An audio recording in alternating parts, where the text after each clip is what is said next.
Before we get started, I want to say something just to level set our 5 or 10 listeners. Okay.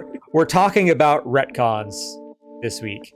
And in doing research for this episode, yes, I did a little research. I typically don't do a ton of research. I did a little research this time. There seems to be some debate. Maybe it's not debate, but there's sort of like two schools of thought on this. There's like the true retcon, where something is rewritten to change something about a character's past, and then there's receiving new information about a character. And I think there are some things that we may or may not talk about that toe the line. Maybe we'll call it a retcon, but it's really just new information. And maybe something, we just called it information, but it actually is a retcon. My point is, don't come at us too hard, because we're just two guys talking about comics. We might get it wrong. Whatever, man. It ain't that serious. Just enjoy the content. And if you don't enjoy the content, there's other comic podcasts to listen to. But if you're still here, we're talking retcons. This one was Matt's idea, so I'm going to let you kind of kick this one off, because my thoughts are not few, but they are strong per usual. And I kind of want to get a read on you before I start to fire away. Sure. So, retcons. I am kind of interested to hear your take in a little bit more of a long-term or long-form scenario. I definitely kind of think I know what your stance is, but not 100% sure. But I think you setting the floor is a good measure for this podcast. Because when I hear retcon, I think of when you go back and you kind of change something that's established. So that's a little bit different than what you're talking about when you say that new information is being presented. So I honestly didn't really think of it that way. I think a good example that I found was Wolverine Origin. That's an example of, this is new information about a character's past that we didn't have, but it wasn't a changing of anything about that character fundamentally. That's a good example. I think that's probably the easiest way to look at it. And I still, I don't think I don't know if there's like a hard line drawn in the sand about this. There's probably some dork somewhere sitting in his dork tower, got a really strong opinion about what's a retcon and what isn't, but I'm not interested in talking to that dude anyway. All right, so I have some good things that I think are good examples and bad examples, and I kind of want to bounce them off you and see what your reaction is. Okay. Want to kind of go as fast as I can. So I don't know how long this podcast is going to go. We're going to go 7 minutes and we're done. Beautiful. First example of a good retcon, in my opinion. I think you'll agree with me. New 52. Is that a retcon or is that not a retcon? I think it is a retcon because it rebooted the entire universe, but I don't know. So I considered it to be a retcon. I did see some things where others did not consider it to be a retcon because it was a full line reboot. Yes. And therefore not a retcon. A full line reboot, except what titles, Dave? We're going to pick and choose who we're going to, something's going to carry over. Green Lantern, we didn't change anything there. One. Batman, we let that ride. There we go. The ones that are going to sell the best, we don't want to alienate those fans, but we do want a whole bunch of new ones. Okay. So yeah, maybe that might not be a clear retcon, but for me, I think maybe in the cynical nature of comics where we're at now, like New 52 led to Rebirth, so that changed things. But at the time in 2011 or whatever, when that happened, to me, that kind of was a retcon because I was like, oh, there's like no going back. Like, we're going to do a full line reboot retcon. So everything's kind of changed. But, as comics go on and you read comics a lot, you understand that, what's old is new and new is old and things are going to change and these stories have to continue on. So, I found, I was going to bring this up later, but since it came up now, so I found an interesting list when I was researching, and I actually kept the tab open on my phone because I wanted to reference it later. It's 13thdimension.com. They're the ones who did the list. Dan Greenfield is the one that wrote it. I want to make sure I credit the right people here. But it was funny because their list was the most unnecessary retcons in comics history ranked. It was like 10 or 15, and the vast majority of the things on this list were from DC. I think that's they are guilty of doing the full line reboot / retcon / mixture of the two more than anybody. And you know how I feel about DC. And there was a period of time in my life where every time Matt would bring up something DC related, like, you should be reading this, you should be reading that. My only response would be, you know what DC stands for, right? Don't care, because they don't care about you and if you like their comics. But you have also gone. I've come around since you've been like a big. There's been times when you've been a bigger DC guy than like Marvel guy at times, and I was kind of shocked by that. But the new 52 got me. I'm not gonna lie. New 52. I went all in like an idiot. No, I dug the new 52. But okay, so presenting new information. Batman Year One. Would that be you were? Yeah, I think that's just presenting new information. That's presenting new information. Yeah. So I like that. I think if you're going to do this, a retcon or present new information, Frank Miller and David Mazzucchelli, what more can you say? Bang up creative team, Daredevil Born Again. If you're going to have someone go back and do it, they need to be masters of the craft. Another one I really enjoyed. Unfortunately, that's not always the case. Correct. Another one I enjoyed, probably one of my favorites that really introduced this character to me, who was my favorite DC character for the longest time. Rebirth by Jeff Johns. Sitting right behind me, brother. Dude, I didn't even see it, bro. I mean, there you go. That's the best retcon, period. Yeah. Period.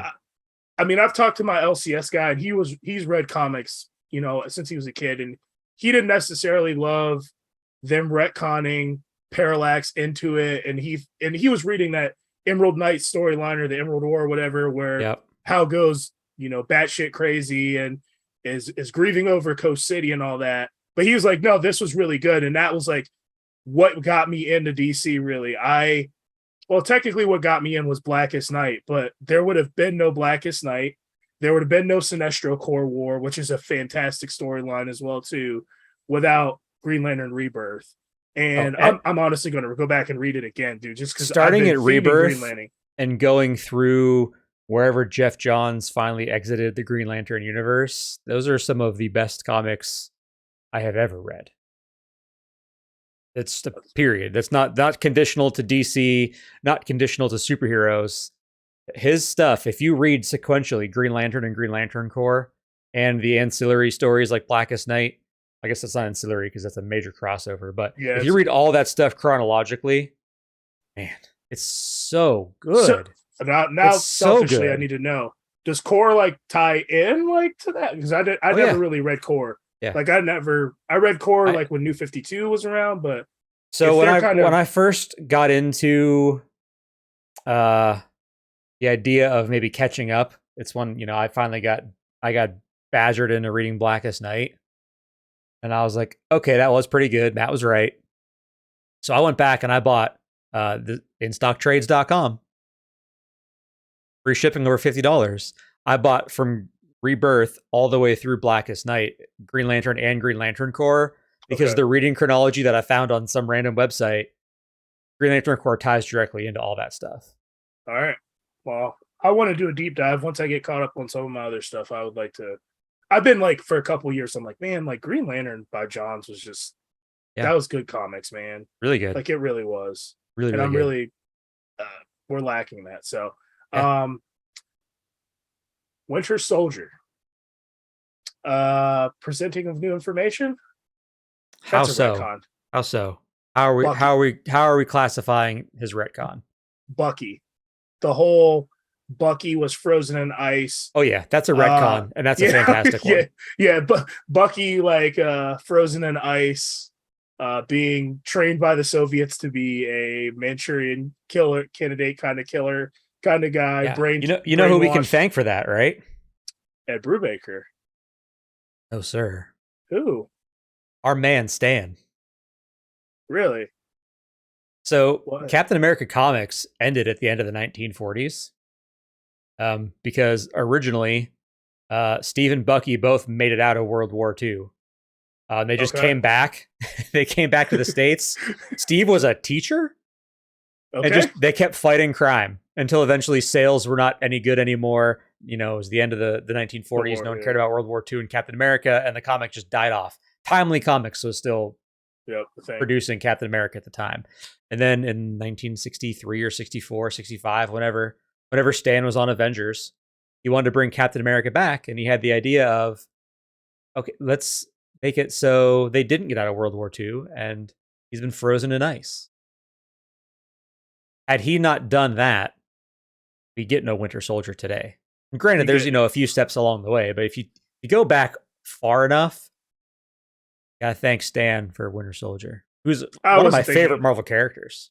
Yeah, I wasn't thinking from that aspect. Literally, if they kept Captain America on ice, there would be no Winter Soldier. So, didn't keep him on ice, there would be no Winter Soldier. So, R.I.P. Stan the man. That was Captain America was definitely on my list. Frozen in ice and okay. Sorry to steal your thunder. No, that's cool. The OG Avengers finding him definitely is another one. A current one I'm actually really enjoying right now that's ongoing. Please don't say it. Please don't say what I think you're going to say. Okay, you're not saying what I thought. Batman the Knight by Chip Zdarsky. Is that like a comment? That's not like regular Batman numbering, right? That's like its own thing. No, so it's a miniseries. It's a 10-issue miniseries. It's not like a Black Label thing, though. No, it's like regular. It's in continuity. I don't know. That's why I'm asking. I legitimately didn't know. It kind of is that period of like Batman Begins where his parents have died. He's like a teen.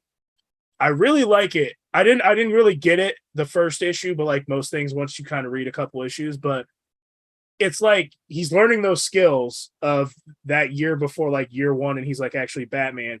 And each issue, he's like traveling the world and learning from like an expert. So he's learning how to, one issue, he goes to France and he learns how to become stealthy. The one issue, which I think is like one of the best, I think is like 5. It's like the whole gun thing and reinforcing that why he does not kill. It's really good and surprisingly good. Like I kind of was just getting them and I wasn't really a fan of it, but like I sat down and read like 5 of them in a row. I kind of dig it, man. Is that set during like Scott Snyder's Batman run? Because Scott Snyder did this. He showed a lot of Bruce's past going around and traveling Europe and doing some of that stuff. It was early in Scott's run. I don't remember that. I don't remember. He's like a young man, so I would say it's the same thing. Yeah. So that would be like a retcon probably. I mean, I guess. Is it a retcon though? It sounds like just new information. Unless something is changing about the character's past. I don't know how in-depth Snyder's that. I don't remember that. I just remembered the Detective Comics with Snyder before the New 52 stuff, so I don't remember that traveling around stuff because he's not Batman in this book. He's just Bruce. Yeah, he wasn't Batman then either when Snyder showed it. It sounds to me like that's more new information than a reboot. Yeah, it's a dark. I'm not a reboot, a retcon. Sorry, I misspoke. Last one, Wolverine Claws. Originally, they weren't retractable claws. They were just like blades in a glove. I didn't know that. I didn't know it either. So when did that happen? When did that change? I have my notes. I put Hulk 181, but that's the first appearance. And it said he had retractable claws, but I don't know that off the top of my head. He did not have the blades that came out of, I think in Hulk 181, they were retractable claws in like a glove, not his actual hands. Got it. And I feel like every kid has run around with butter knives and gone schnicked in their life. So like, we've all done that. So those are my good examples. Bad examples. Do you know the storyline Sins Past? I don't think so. When Gwen Stacy has an affair with Norman Osborn. Oh, yeah. I remember. So we don't really need to get too much into that. We're a PG-13. But long story short, Gwen Stacy acts horribly out of character and has an affair with Norman Osborn, and they have 2 children. And this was recently resolved in the most recent Spider-Man run. At the end of Nick Spencer's run. At the end of Nick Spencer's run, they knocked this out of continuity because, like, it's kind of blasphemous in the Spider-Man universe. I was like, some people liked it because it made Gwen Stacy more, it made her more not so much the girl next door and so innocent. I think that was a really bad move. If I remember correctly, she was extremely young. Yes, she was. That was also another thing about that. She was very young. For all of the things that Norman Osborn has done to justify being thrown in jail forever, this is the one that is like the most disgusting. And he's killed a lot of people. I don't know what they were thinking with that storyline. I wasn't reading at the time, but not good. I think the arc that I got in was like that American Son. That's when we went to Books Galore, and like that had something to do with that, but I never really knew what it was. And then I researched it, and I'm like, ooh, this is not good. That's not good at all. Another one, One More Day, everyone's favorite. Spider-Man One More Day. This really, in my opinion, not only did it hurt Spider-Man, but it cheapened the whole Civil War thing of Aunt May getting shot in Civil War, her actually dying. Long story short, people that have not read Spider-Man, spoilers. Trivia: who took the shot on Aunt May? Who was ultimately responsible? Not the dude pulling the trigger. Oh, who was the guy who wasn't it? It was Kingpin initiated it. I was trying to remember fun trivia. I was trying to remember the actual guy who pulled the trigger, but I don't remember. I don't either. I just know it was a Kingpin. It was a Kingpin decision. Yeah, so Aunt May gets shot. She's kind of on her deathbed. I know you don't have to say spoiler for something that happened 16 years ago. Okay, Aunt May gets shot. She's going to die. And long story short, Mary Jane and Peter make a decision that Peter makes a decision that he will sacrifice his marriage in order to keep Aunt May alive. I have a couple issues with this. One, that's horribly out of character for Aunt May. Aunt May would not want Peter to do that. I think it's pretty out of character for Peter to sacrifice his marriage as well to his love of his life that he's been pursuing this entire time. Oh, and even better, that's actually not what happened. There was a retcon to that retcon. Do you remember this? There was a series called One Moment in Time in the Amazing Spider-Man run, and actually Mary Jane makes the deal with Mephisto and makes the deal because Peter, the thought process around it was like Peter would not be strong enough to make that decision. So actually it's Mary Jane that makes that decision and makes the bargain with Mephisto and says Peter cannot know that it was her that actually made the deal. One of the biggest things about retcons, they end up making things more complicated than what they need to be originally. And that's like I have a couple more, but like, let's just get there. The problem with retcons to me is they end up complicating things 100% worse than what they were before. Unless you have a Frank Miller, an Ed Brubaker, or Josh Williamson right now at DC, Jeff Johns, that's when I was in college and I had a lot more time on my hand. I used to watch like documentaries on comic books. Jeff Johns was so read up on DC comics and lore. He studied under the tree of Dick Donner, who I know the Superman guy, like he worked for Dick Donner. He read all the Flash comics. He read all the Green Lantern. Like that guy knows what he's talking about. The people that are doing these retcons now, like, I mean, in the big two, if it's not Zdarsky, like Donnie Cates, those are like the only two guys I really can trust. They're like writers to me on big two books. So Josh Williamson in DC's doing pretty good too. But those three guys, if it's not one of those three, I don't know. I'm good. I think I've made my point. I have a couple others. I have like Arno Stark, who's your boy, and Hydra Cat. But we don't have to talk. We don't have to talk about those. I was gonna bring one up that I didn't even know about until I started to do a little bit of research for this episode, and that's okay. Alfred, the Butler, in DC. There's a pretty substantial retcon that happened early on in the series. Okay. There's actually two Batman retcons that I think are really, really interesting. One with Alfred that I was not aware of. Originally, Bruce and Alfred met for the first time as adults when Bruce hired Alfred to be his butler. And then later on, it was retconned so that Alfred was the Wayne family butler and worked for Thomas and Martha and has known Bruce since he was a child, which... all the things that they've done in Batman since then, it's so much more interesting, the relationship between Alfred and Bruce, the when Alfred is some sort of, pseudo father figure to him. And also, loves him like a son in a lot of ways. It's way more interesting than just being a hired butler by the adult Bruce Wayne. So kudos to whoever, I forget who it was. I probably should have written it down, but fantastic example of the right kind of retcon.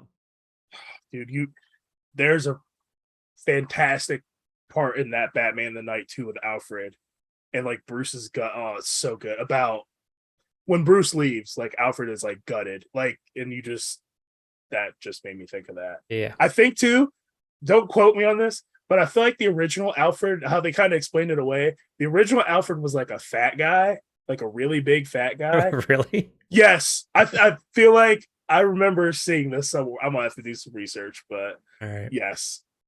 The other interesting Batman retcon, and this is one that I think you probably go either way on whether or not this one should have happened or not, but this was also very early in the Batman comics, and it was Bob Kane was still alive because he's the one that did it. But ultimately, Bill Finger did it, but oh god, huh? Nothing. Bill Finger is like dude who actually wrote Batman, but it's fine. We won't get into that. Well, what I was reading, they credited this to Bob Kane. Bob Kane stole a lot of credit. We won't get into this. It's a topic for another day. I've done my research on Batman. Okay. Bob Kane stole a lot of Bill Finger's ideas and took credit for, but fair enough. Can't trust a guy named Bob. Bob Dobie as I can. You can trust that Bob you can trust that Bob with your life. For sure.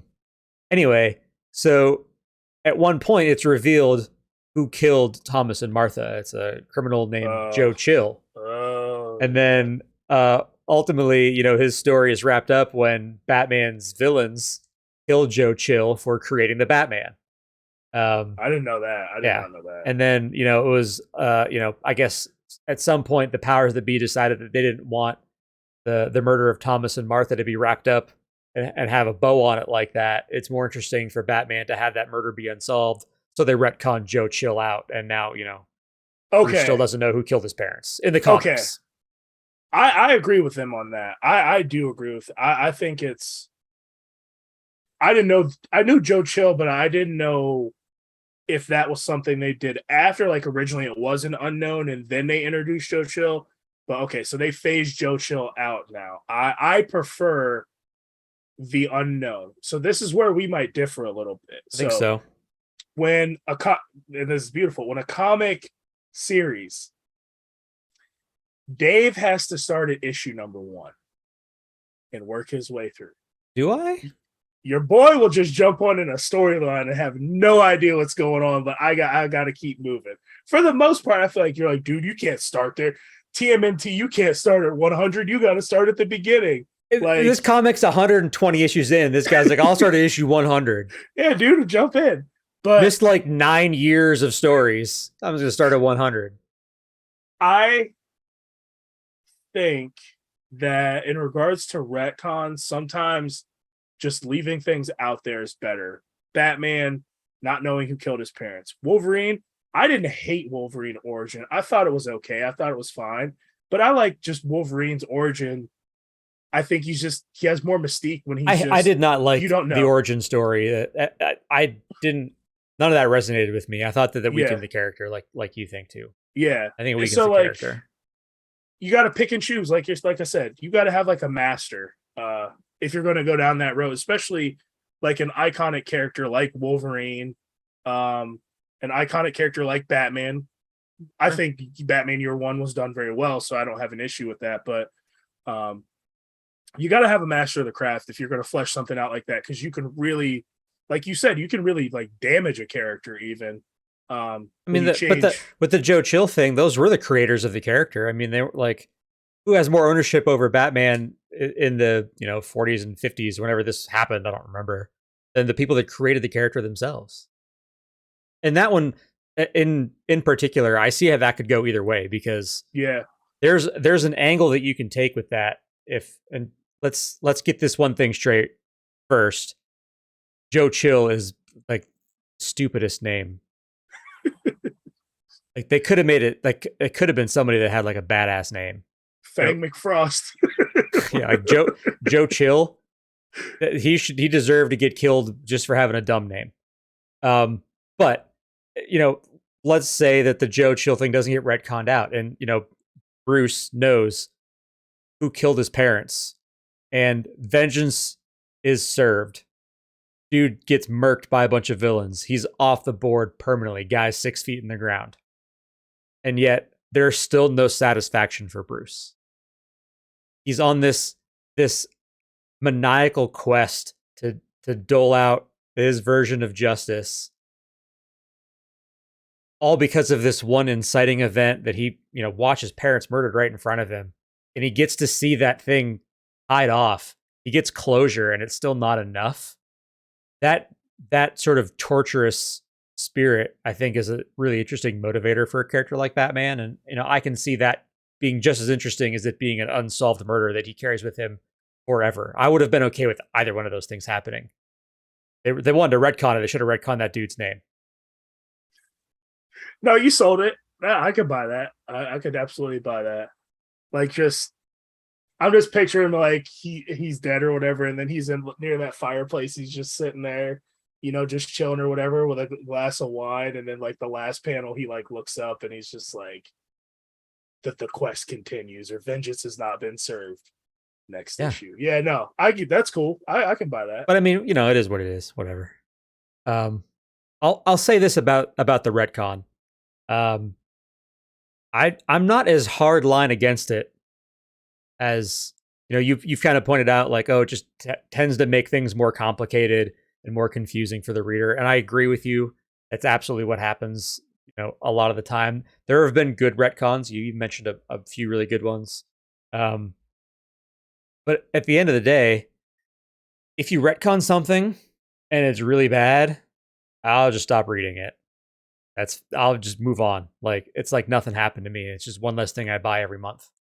And if it's really that bad, they're going to walk it back again eventually anyway. So I really don't lose a whole lot of sleep over the topic, because in the worst case scenario, it saves me a little bit of money in the short term. So I think in a lot of ways, it is taking the easy way out. Like, you get a new creative team and they've got this weird idea, whether it's another crisis on, in, around, on top of whatever for DC, and they blow the whole thing up every 10 years or so, like they were before. Like, it's sort of the beauty and the curse of the comic book, is that you can do so much stuff. You can do anything that your imagination can think of. But a lot of times, you're fixing a problem that doesn't really exist for most people. And it's the easy way out. You're taking the easy way out. Rather than writing a good comic, you're just rewriting something to suit, I don't know, your whim, potentially. So in 2009, I was hospitalized briefly because my appendix almost exploded. And I took a couple graphic novels to me when I was laid up in the hospital. One of them was Final Crisis. Oh, And we still, how many crises have we had since Final Crisis? The last crisis. Isn't there one going right now? Dark Crisis, yes. Yeah, exactly. Perfect. And death metal was a crisis of that. It wasn't labeled crisis. That was a crisis of my wallet. Yeah. So, yeah. I got nothing else, man. That's all I got. I think the real kind of, I don't want to say it's a problem, but I wish that we could talk about more things than Marvel and DC when it comes to retcons. But you don't see this type of activity in independent comics because most of them don't last long enough to have to be retconned by a new creative team. The long-running independent comics, Savage Dragon, Spawn, you just got it created, it's still writing it. You don't have to worry about some new team coming in and going, let's do this instead. It's a non-issue. I think that's the beauty of it, though, too. I don't know. Yeah. Well, there you have it. If there's a retcon that you love or you hate that we didn't talk about, tweet it at us. We're on Twitter. Our Twitter handles are in the description of the video and the audio. So wherever you're watching or listening, find us on Twitter there. We post on TikTok too, usually Mondays and Fridays. We've been slacked a little bit recently. Life got in the way recently. But we'll get back on the horse and start trotting along here. I guess probably this week. We're back. We're back yeah, now. We're back. We're back until we're not. And then we'll be back again after that. Well, that's it. I got nothing else to add either, so let's wrap this one up. Appreciate everyone's time and for checking us out. For the Black and White Pod, my name's Dave. I'm Matt. Take care, everybody. Bye-bye. Peace.